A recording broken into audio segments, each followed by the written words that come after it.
नमस्कार, यूपी समाचार लाइव देख रहे हैं आप। आपके साथ मैं हूं पूजा शर्मा। आइए बढ़ते हैं कुछ खास खबरों की ओर।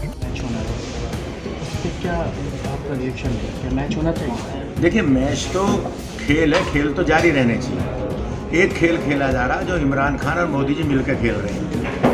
इधर किसानों के लड़के आर्मी में वो मरते हैं, उधर पाकिस्तान वाले मरते हैं। रोज़ हर हफ्ते में 4-5 लाश इधर आ जाती है, 4-5 उधर आ जाती हैं। इधर वंदे मातरम, भारत माता की जय बोलते हैं, उधर अल्लाह अकबर बोल के दोनों अपनी वोट बना रहे हैं और दोनों तरफ किसानों के लड़कों को मरवाने का काम कर रहे हैं। ये भारत पाकिस्तान का कोई झगड़ा नहीं है, ये झगड़ा वोट का झगड़ा, दोनों अपनी सरकार फिर बनाने के लिए ये मैच खेल रहे हैं।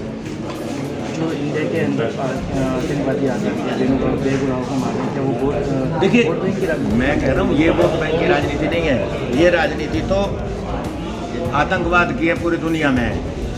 कौन से देश में आतंकवादी है? वो तो इराक, ईरान में भी मार रहे हैं। ये तो हमारी सरकार को चाहिए वो सख्ती से पेश आए, और इन्होंने 370 हटाया, सबने स्वागत किया, और 370 हटने के बाद आतंकवाद और फैल गया कश्मीर में।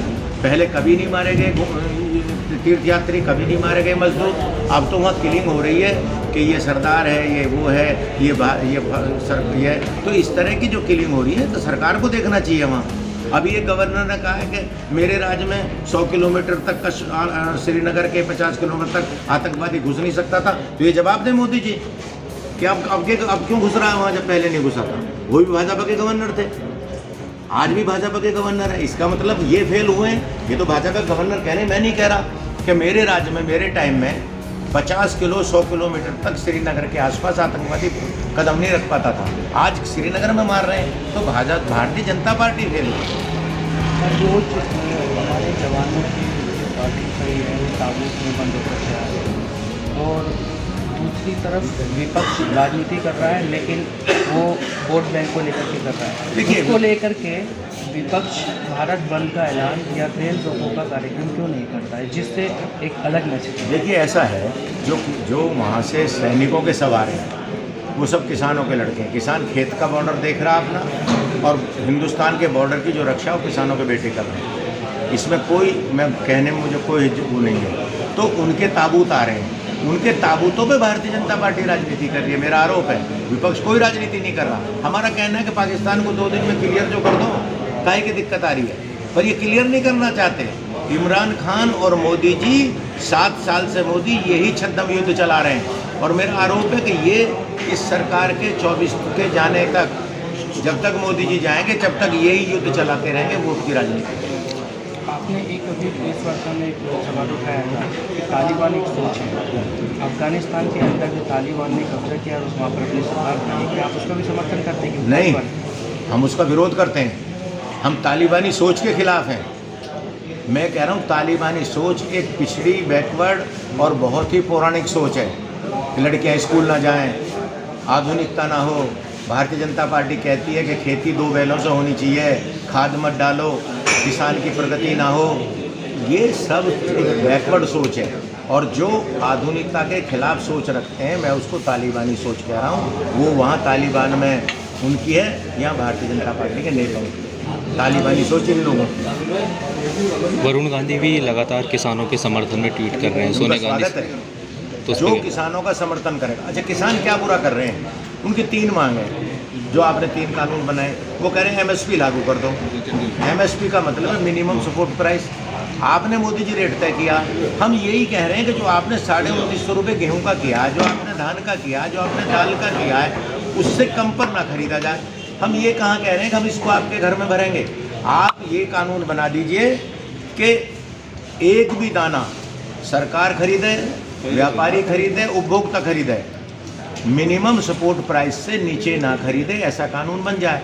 मोदी जी ने इसको मैक्सिमम सपोर्ट प्राइस बना दिया है। ये भारतीय जनता पार्टी का मिनिमम सपोर्ट प्राइस नहीं है। उनका कहना कि इससे ऊपर बिकने ही नहीं देंगे किसान का दाना। हमारा ये कहना कि इससे कंपेयर एक दाना ना खरीदा जाए। सरकार तो 6% 8% प्रोक्योरमेंट करती है, बाकी बाजार में बिकता। हम तो बाजार के लिए कह रहे हैं, तो लोग त्यागी, और आप अगर गेहूँ खरीदो तो 19.5 से कम तक खरीदते हो, तो इसको गलत माना जाए। इसके लिए कानून बनना चाहिए। कौन सी गलत मांग है? एक मांग ये है कि पहले 3/7 थी, जमाखोरी के खिलाफ एक मांग थी। जमाखोरी जो करते थे वो जेल जाते थे।